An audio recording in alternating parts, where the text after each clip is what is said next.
Hello সবাইকে, আপনাদের স্বাগত জানাই আমার আরও একটি ছোট্ট ব্লগে।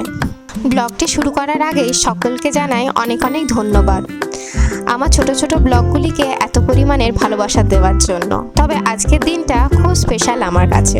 আজ হচ্ছে আমার দিদির বড় ছেলের পৈতের প্রথম দিন।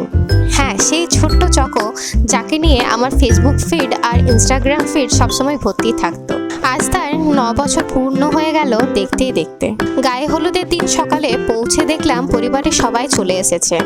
এর সঙ্গে সঙ্গে শুরু হয়ে গিয়েছিল সমস্ত রিচুয়ালসগুলি।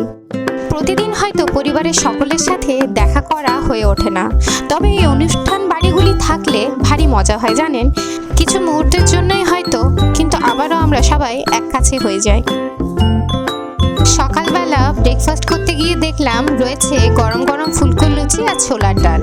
আপনাদেরও যদি এই কম্বো সকালবেলায় খেতে ভালো লেগে থাকে আমাকে কমেন্টে তাহলে নিশ্চয়ই জানাবেন। আসুন তাহলে আপনাদের আমাদের বাড়ির সবথেকে ক্ষুদে সদস্যের সঙ্গে পরিচয় করিয়ে দিই, আমার দিদির ছোট ছেলে পোকো। বাড়ির সকলে যখন অন্যান্য রিচুয়ালসের কাজে ব্যস্ত তখন দেখি পোকো একাই একাই লুচি খাচ্ছে। শুধু তাই নয়, বাড়ি থেকে নিজের সঙ্গে নিজের ঢোলটাও নিয়ে এসেছে। বিশ্বাস করুন, এত সুন্দর লাগছিল, এত কিউট লাগছিল ওকে দেখতে। আমার দুই বোনেরা মিলে এই সুন্দর আলপনাটা মাটিতে দিচ্ছে। এরপর সময় হয়ে যায় গায়ে হলুদে। দুপুরের খাওয়া দাওয়া শেষ করার পর আয়োজন করা হয় সন্ধেবেলা নাচের প্রোগ্রামের।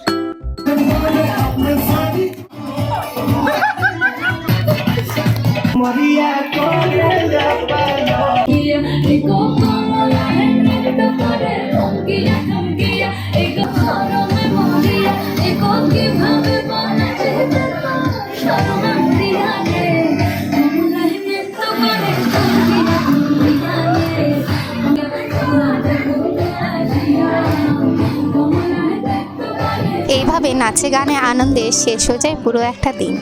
আমার ব্লগটি কেমন লাগলো নিশ্চয়ই জানাবেন।